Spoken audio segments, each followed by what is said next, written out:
বাবা, সেদিনকে গিয়ে দেখি এত কিছু আয়োজন। So welcome to my birthday blog part 2। বার্থডের ঠিক পরের দিনই ছিল একাডেমিতে 20তম ব্যাচের ক্লাস। তাই সবকটা মিলে আমার জন্য এত সুন্দরভাবে সারপ্রাইজ প্ল্যান করেছিল, যেটা আমার কাছে খুবই আনএক্সপেক্টেড ছিল সত্যি কথা বলতে। এই যে সুন্দর গিফটটা দেখলে, তাড়াহুড়োতে এটার ভিডিওই নেওয়া হয়নি। তাই বলে দিই, এর মধ্যে একটা খুব সুন্দর মুন ল্যাম্প গিফট করেছিল ওরা আমায়, যেটা আমার দারুণ পছন্দ হয়েছিল। ক্লাসে কেক কাটিং আর খাওয়া দাওয়ার পর বাইরে গিয়ে দেখি আরও একটা সারপ্রাইজ, যেটা আমার একাডেমির তরফ থেকে করা হয়েছিল।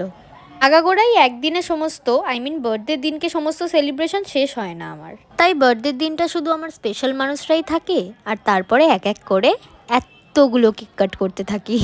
লাইক আমার স্টুডেন্টসরা, আমার কোওয়ার্কার্সরা, আমার ফ্রেন্ডসরা সবাই মিলে আমার বার্থডেটাকে অনেকটা স্পেশাল করে তোলে। বার্থডে লাস্ট সেলিব্রেশনটা ফ্রেন্ডসদেরকে দিয়েই শেষ হলো। কেউ না থাকার কারণে 21st ব্যাচের স্টুডেন্টরা যে সেলিব্রেশন করেছিল সেটার ভিডিও দিতে পারিনি, এমনিতেই অনেকটা দেরি হয়ে গেছিলো ভিডিও দিতে।